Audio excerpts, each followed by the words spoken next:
يا أيها الذين آمنوا كتب عليكم الصيام كما كتب على الذين من قبلكم لعلكم تتقون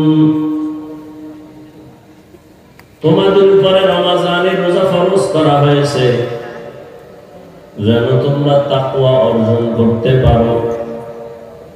আল্লাহ বারবার তাকওয়ার বয়ান করেছেন, কারণ আল্লাহর ভয় যার অন্তরে আসবে না সে কোনোদিন অনেক বয়ান জানবে তারপর আমল করবে না। যদি একটা মানুষ ভাবতে থাকে কিয়ামতের আযাব বড় মারাত্মক ভয়ঙ্কর, ওই দিন আমি শুধু ফরজ আমল নিয়ে দাঁড়ালে কি উপায় হবে, ফরজের ঘাটতি পূরণের জন্য যদি নফল লাগে তো আমি নফল নামাজ ছাড়তে পারি না। এই কারণেই তো সাহাবায়ে কেরাম জান্নাতের অগ্রিম টিকিট হাতে পাওয়ার পর জীবন ভর শুধু নফল আমল করেছেন আর কান্নাও করেছেন। দুনিয়ার লাইনে যারা লাভবান হয় এরা মূল ডিউটি করে লাভবান বেশি হতে পারে না, ওভার ডিউটি ছাড়া। ওভার ডিউটি করে হালাল ভাবে। খুব খেয়াল করেন, দুনিয়ার লাইনে যারা একটু উন্নতি লাভ করে এরা দুই ভাগে ভাগ করা। এক ভাগ যারা হালাল ভাবে চলে, আর এক দল আছে হারামখোর। হালাল ভাবে যারা একটু লাভবান হয় এরা মূল ডিউটির পরে ওভার ডিউটি করে। আর একদল মূল ডিউটিও চুরি করে, ওভার তো নাই। এরা আবার রাতারাতি টাকার মালিক হয়। কেন? এরা জালেম, এরা ডাকাত, এরা ডাকাতি করে, এরা চুরি করে, এরা জুলুম করে। জুলুম করে টাকা কামায়, ডাকাতি চুরি করে টাকা কামায়। এই অবস্থাটা কেমন? যেই গাছ দ্রুত বড় হয় ওই গাছ দ্রুত ভেঙে যায়। ঠিক রাতারাতি হারামখোরেরা বড় হয়, আবার হারামখোরেরা বিছানায় পড়ে যায়, কিডনি শেষ, ওর ঘরে লাগাতার অসুস্থ রোগী থেকে যায়। যেভাবে আসছে ওভাবে জ্বরের মতো শেষ হয়ে যায়। নিজে আর কপালে খাওয়া জোটে না। টাকা আছে ঠিক, কিন্তু ভোগ করতে পারে না। ওর বংশের কেউ খেতে পারে না। ও যেমন কামাইছে জুলুম করে, ওর উপরে আর এক জালেম জুলুম করে সব নিয়ে নিছে। আর যারা আখিরাতের লাইনে লাভবান হবে তাদের মূল ডিউটি করার পরে ওভার ডিউটি। সমস্ত নবীরা মূল ডিউটি করার পরে ওভার ডিউটি করেছেন, মর্যাদা বেড়েছে। রহমতের নবী যার গুনাহ নাই, মূল ডিউটি করার পরে তারা বেশি বেশি রহমতের নবী ওভার ডিউটি করেছেন। মূল ডিউটি ফরজ 5 ওয়াক্ত নামাজ, রমজানের রোজা। শুধু 5 ওয়াক্ত নামাজ নবী আদায় করেন নাই, রহমতের নবী সাহাবায়ে কেরাম বেশি বেশি নফল নামাজ পড়েছেন। ইশরাক, আউয়াবিন, চাষ, তাহাজ্জুদের নামাজ। শুধু রমজানের মূল ডিউটি করেন নাই, রহমতের নবী আমার সপ্তাহের প্রতি সোমবার, প্রতি বৃহস্পতিবারে রোজা রেখেছেন। রহমতের নবী ওভার ডিউটি করেছেন, সাহাবায়ে কেরাম করেছেন। আরাফার রোজা, আশুরার রোজা রেখেছেন। এই যে শাবান চলে, রহমতের নবী বলেন শাবানের আগের মাস আমার আল্লাহ, শাবান আমি মুহাম্মদের। রমজান যেটা আসতেছে এ রমজান এত বড় দামি, এটা আমার উম্মতের মাস। রজবের চাঁদ দেখে রহমতের নবী দোয়া করতেন, আল্লাহুম্মা বারিক লানা ফি রজব ওয়া শাবান ওয়া বাল্লিগনা রমাযান। দয়ার মালিক, রজবে আমাকে বরকত দান করেন, শাবানে বরকত দান করেন, রমজানে বরকত দান করেন বলেন নাই, বরং বলছেন আল্লাহ রমজানে আমাকে পৌঁছাইয়া দেন, হায়াত যদি কম থাকে বাড়ায় দেন, মরণ যদি হয় রমজানে হয়। কারণ রমজান বড় দামি একটা মাস, যেই মাসে জাহান্নামের দরওয়াজাগুলো বন্ধ, ইবলিসের পায়ে তালা শিকল লাগানো, জান্নাতের সব দরওয়াজা খোলা। রমজানের এত দাম। রোজা অবস্থায় ঘুমাবে কিন্তু আমলনামায় সওয়াব লেখা হবে। রোজার হক আদায় করে যদি কোনো রোজাদার রোজা রাখো, আল্লাহ বলেন সব আমলের পুরস্কার আমি মাধ্যমের হাতে দিয়ে দিছি, পৌঁছাইয়া দেয়। নামাজ পড়ে সওয়াবটা ফেরেশতা পৌঁছায় দাও, যাকাত দেয় পুরস্কারটা লিখে রাখো। রোজার আমলের এমন দাম, আল্লাহ বলেন এটা কারো মাধ্যমে না, আমি আল্লাহ নিজের কুদরতের হাতে রোজাদারের হাতে ডাইরেক্ট পুরস্কার দিব। অন্যভাবে নবী বলেন না, কোনো পুরস্কার দেওয়াটা হবে না, আমি আল্লাহ নিজে রোজাদারের হয়ে যাব। আমি রোজাদারের হয়ে যাব, আমি নিজেই পুরস্কার। রোজাদার কি চাও? তাই আমি আপনাকেই চাই। আল্লাহ আমি তোর হয়ে গেল। या इलाही मुझसे मुझको दूर कर, ताकि देखो मुझ में तुझको एक नजर। या इलाही तू मेरा माबूद है, या इलाही तू मेरा माशूक है। ওভার ডিউটি ছাড়া কামিয়াব হওয়া যাবে না।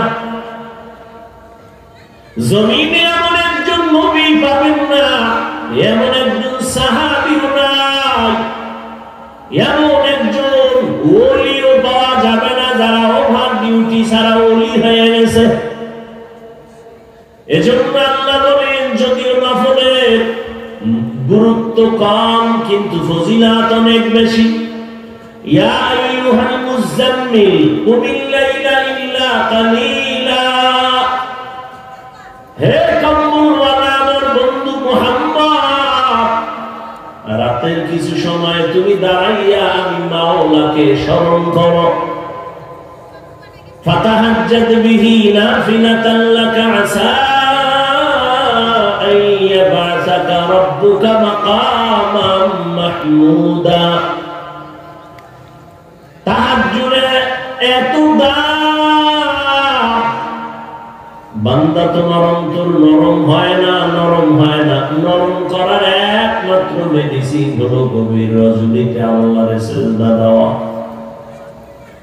তাহাজ্জুদ নামাজ পড়ার দ্বারা বান্দা অন্তর নরম হয়, আর নরম অন্তরওয়ালার চোখে পানি আসে, আর চোখের পানি ছাড়া জাহান্নামের আগুন ঠান্ডা হবে না। এক দ্বিতীয়, চোখের পানি যত ফালাইবা মালিকের দয়া তত বেড়ে যাবে। বাচ্চা যত কান্না করে মায়ের মায়া কমে না বাড়ে? একটা ছাত্র যখন কান্না করে বলে হুজুর বেয়াদবি করেছি মাফ করে দেন, এমনি কয় শিক্ষকের দিন নরম হয় না। যখন দেখে ছাত্রের চোখে পানি তখন উস্তাদের অন্তরে মায়া জন্ম হয়। কাঁদিস না, অন্যায় করবি না, তোরে মাফ করে দিলাম। একটা সন্তান যখন কান্না করে বলে মা তুমি আমাকে মাফ করে দাও, চোখের পানি দেখলে মায়ের অন্তরে মায়া হয়। আল্লাহ বলেন ফালিয়াযহাকু কালিলা ওয়ালিয়াবকু কাসীরা, কম হাসো বেশি বেশি কান্না করো। দুনিয়াতে কোনো বড় কান্না ছাড়া বড় হতে পারে নাই। দুনিয়াতে আল্লাহর মহব্বতে যারা বড় হয়েছে তাহাজ্জুদ ছাড়া বড় হতে পারে নাই। জমিনে যারা আল্লাহর ইবাদতে দামি হয়েছে নফল ইবাদত ছাড়া দামি হতে পারে নাই। নাই। কিন্তু চোখের সামনে কেন আপনি বলেন আমল লাগে না, কেন বলেন নফল লাগে না? ওরে আপনি আল্লাহর প্রিয় গোলাম যদি হতেই পারেন, আল্লাহর প্রতি যদি আপনার মায়া জন্মায়, তাহলে তো আপনি বলবেন না আমি 1 রাকাত পড়ার পরে আর পড়ব না। আপনি বলবেন আমার মাওলারে মহব্বতের জন্য 2 জিনিস লাগে, 2 জিনিস ছাড়া আমার মাওলাকে বেশি আকৃষ্ট করা যায় না। 2 কাজের দ্বারা আমার আল্লাহ বান্দার উপরে মায়ার দরজা খুলে দেন। কয় জিনিস? এক হলো নামাজ, আর এক হলো কোরআনের তেলাওয়াত। এজন্য নামাজ, রহমতের নবী বেশি বেশি নামাজ আদায় করতেন, বেশি বেশি তেলাওয়াত, 1 দিনে 1 খতম, 3 দিনে 1 খতম। আর আপনার যুগ যুগ হয়ে গেল, অনেক মুসলমানের ঘরে কোরআন শরীফ আছে, কোনদিন খুইলাও দেখে না ভেতরে কেমন। অথচ আল্লাহর কোরআন এমন একটা কিতাব, আল্লাহ আরো কিতাব দিয়েছেন জমিনে। তাওরাত আল্লাহর দেয়া কিতাব, জবুর আল্লাহর দেয়া কিতাব, ইনজিল আল্লাহর দেয়া কিতাব, সহিফায়ে নূহ আল্লাহর কিতাব, সহিফায়ে ইব্রাহিম আল্লাহর কিতাব। কিন্তু কোরআন এমন একটা কিতাব, দুনিয়া আল্লাহ দেওয়া কোন কিতাব আল্লাহ হেফাজতের জিম্মাদারি নেন নাই, একমাত্র আল্লাহ কোরআন হেফাজতের জিম্মা নিয়েছেন। এটা এমন এক কিতাব যেটা ধরলে বরকত, যেটা খুইলা শুধু তাকাইয়া দেখবে তাতেও সওয়াব। যারা দেখে দেখে কোরআন পড়বে, রহমতের নবী বলেন চোখের পাওয়ার কখনো নষ্ট হবে না। কোরআনের তেলাওয়াত যেই ঘরে চলবে, ঘর রহমতের ফেরেশতারা পাহারা দিবে। আপনি পারেন না বলিয়া দুনিয়ার সবই পারলেন, কোরআনটা কেন পড়তে পারেন না? কোরআন শিখতে তো মাত্র 20 দিন লাগে, 20 ঘন্টা টাইম লাগে। রমজান আসছে, 1 ঘন্টা করে দৈনিক টাইম দিবে, হয়তো তারাবির পর, না হয় সাহারি খাইয়া ফজরের পরে। প্রথম রোজা থেকে চেষ্টা করেন, 20 রোজায় দেখবেন কোরআন পড়া শুরু হয়ে গেছে। কারণ দুনিয়াতে যত ভাষা আছে, সব থেকে ইন্টারন্যাশনাল ভাষা হলো আরবি। কি? আর দুনিয়াদারেরা কি কয়? International language English. কেন ইন্টারন্যাশনাল মানে কি? এই বুদ্ধিমানেরা, ইন্টারন্যাশনাল মানে কি বলেন? সব জায়গায় চলে তো, সব জগতে যেখানে সারা দুনিয়া চলে তো। সামান্য একটা পৃথিবী, একটা গ্রহের মধ্যে যদি যেই ভাষাটা বেশি চলে, এটাই যদি ইন্টারন্যাশনাল হয়, তাহলে আরবি থেকে, আরবি তো 1000 কোটি পাওয়ার ইন্টারন্যাশনাল। কারণ রুহের জগৎ মুসলমান বিশ্বাস করো, ওই জগতে আরবি চলে, ইংলিশ নয়। দুনিয়ার জগতে আরো কোরআন আছে, আরবি। নবী বলেন আমি আরবিটার এত বেশি মহব্বত করি, আরবের ভাষা আরবি, কোরআনের ভাষা আরবি, আল্লাহর ভাষা আরবি, জান্নাতের ভাষাও হবে আরবি।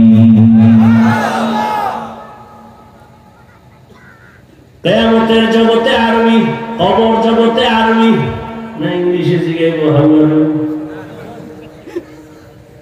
কবরে যাওয়ার পরে প্রশ্ন করা হবে মার রব্বুক ওয়া মা দীনুক, তোমার রবের পরিচয় দাও, তোমার ধর্মের পরিচয় দাও। তো আরবি এত সুন্দর ভাষা, পৃথিবীতে যত ভাষা আছে আরবির মতো সহজ কোনো ভাষা নাই। আমি মানেন আর না মানেন নিয়ে তর্কে আমি যাব না। আরবির মতো সহজ ভাষা দুনিয়াতে আর একটাও নাই। শিখতে লাগবে 20 ঘন্টা, দৈনিক 1 ঘন্টা করে সময় দেন। আর কোরআন এমন একটা কিতাব, এটা যত পড়বেন তত মজা বাড়বে, মজা বাড়বে, মজা বাড়বে। শুনবেন মজা, দেখবেন মজা, পড়বেন মজা, তরজমা পড়বেন মজা, ব্যাখ্যা পড়বেন মজা, তাফসীর পড়বেন মজা। দুনিয়াতে এমন আর একটা দ্বিতীয় কিতাব নাই যে কিতাব দেখতে মজা, পড়তে মজা, শুনতে মজা। মাওলার কোরআন ছাড়া আর কোন কিতাব দুনিয়ায় নাই। ই কালামে জিন্দা কোরআনে হাকিম, হিকমতে উলায়া জালাসত কাদিম। সেই কোরআনের মাদ্রাসা। আপনাদের এলাকায় বিল্ডিং এর অভাব নাই, এত কোটি টাকা ব্যয় করে বিল্ডিং করেছে, আল্লাহর কসম ওই বিল্ডিং এর এক বিন্দু কোনো মূল্য নাই কোরআনের ঘরের যেই পরিমাণ মূল্য। দেখেন না, সামান্য একটা বেদামি কম দামের কাপড় কোরআনের সাথে লাগায়া দেন, গিলাফ নাম হয়েছে, দাম বেড়ে গেছে। কত লাখ টাকা দিয়ে সোফা বানাইছেন, আমি বলছি কোনো মূল্য নাই। নরমাল কাঠ দিয়ে একটা রেহান বানান কোরআনের সাথে লাগছে, তো দাম বেড়ে গেছে। ঠিক নেই? বখাতর কালামুল্লাহ বসনো কদিমাস্তি কদিমাস্তি নইনো। এই আল্লাহর কোরআনের তেলাওয়াত বেশি বেশি, নফল নামাজ বেশি বেশি আদায় করবেন। তবে যারা 8 রাকাতের বেশি তারাবি পড়তে চান না, তাদের কাছে আমার একটা সমাধানমূলক কথা বলে গেলাম। আপনি যদি 8 রাকাতি তারাবি মনে করেন, আমি আপনার সাথে তর্কে যাব না। আপনি 8 রাকাতি কইরেন, তর্ক নেই। তবে বাকি 12 রাকাতও ছাড়িয়েন না, বাকি 12 রাকাত নফল হিসাবে পড়ে ফেলিয়েন। কারণ আগামী রমজান পাবেন কিনা সে গ্যারান্টি না। একটা নফলের দাম ফরজের সমান। এই সুযোগ কি আর রোজার পরে হবে? হবে না রে বাবা। অতএব দ্বন্দ্ব নাই, তর্ক নাই। 8 রাকাত যারা পড়বেন পড়েন, আমার দুঃখ নাই। তবে বাকি 12 রাকাত নামাজও পড়িয়া যান, আমার মাওলা বেজার হবে না, খুশি হবে। কিয়ামতের ময়দানে আল্লাহ বলবেন, বান্দা তুই আমার মহব্বতে পড়ছো, তোরে মাফ করে দিলাম। সেদিন একটা ঘটনা দেখলাম হাদিসের মধ্যে, রহমতের নবী বলে, কিয়ামতের দিন একজন বান্দা আল্লাহর কাছে হাজির করা হবে। আমলনামা তালাশ করে দেখবেন, নেক নেক নেক। অর্ডার দিবে না, ওজনের পাল্লায় উঠাও। উঠায় দেখবে হালকা হয়ে গেছে, একটা নেকের অভাব। একটা নেক হলেই বিনা হিসেবে জান্নাত, কিন্তু একটা নেক নাই। আল্লাহ বলবে ঘুরো, হাসরের ময়দানে ঘুরে দেখো একটা নেক তুমি কোথায় পাও। যদি কেউ তোমার এক নেক দেয়, তোমার জান্নাত দিয়ে দিবে। লোকটা ঘুরবে আর বলবে আমার একটা নেক লাগবে, কে দিবা? ছেলের কাছে যাবে, মেয়ের কাছে যাবে, কেউ দিবে না। হঠাৎ একটা গুনাহগার বয়া বয়া কাঁদতেছে, তার কাছে একটা নেক আছে আর কোনো নেক নাই। এই ভাই তুমি চিল্লাও কেন? আমার এই একটা নেক তুমি নিয়ে যাও, কারণ আমি এক নেক দিয়া জান্নাত পাবো না। অতএব আমি এক নেক রেখে লাভ কি? তুমি এই একটা নেক যোগ করিয়া জান্নাতে যাও, তো শান্তি। একটা নেক নিয়ে আল্লাহ আদালতে যাবে। আল্লাহ পাইছি, কে দিছে তোমাকে এই বিপদের সময় নেক? বলে ছেলে না, মেয়ে না, মা না, বাপ না, অপরিচিত এক আল্লাহর গোলাম। আমার আওয়াজ শুনে দুঃখ মনে করে আমারে দিয়েছে, কয় তারে হাজির করো।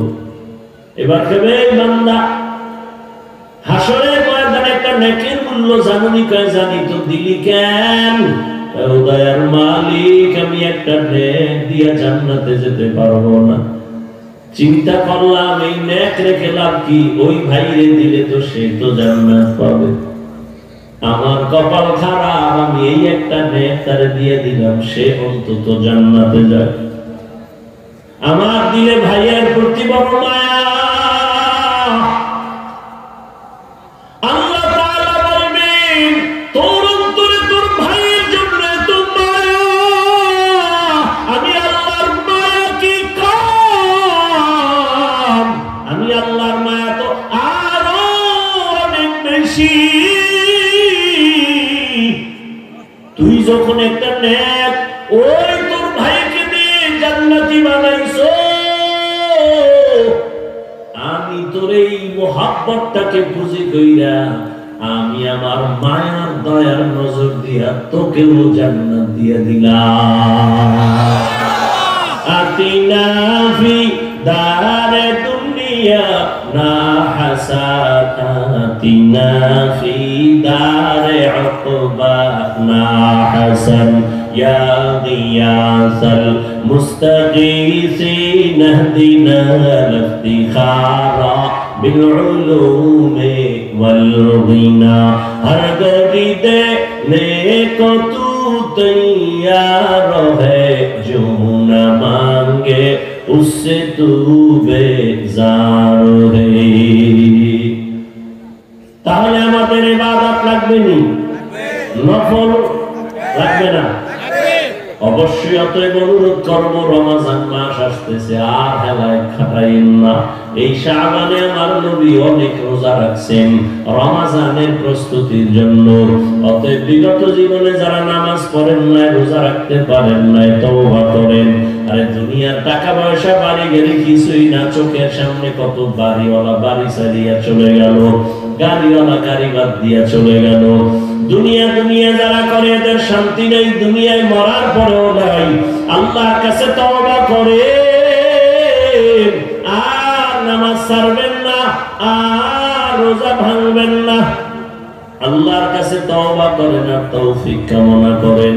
মনে মনে বলিয়েন, হে মালিক, জীবনে তো কম অন্যায় করলাম না, আজকে থেকে তৈরি হয়ে গেলাম, একটা রোজাও ছাড়বো না, নামাজ ছাড়বো না, বেশি বেশি ইবাদত করব, মা বাবা মুরব্বিদের দোয়া নিয়ে চলবো, এবং আমার ভাই বোন যারা আপনজন মুসলমান সবাইকে অন্তর খুলে মহব্বত করব। কারো উপকার করতে না পারলেও অন্তত কারো ক্ষতি করব না।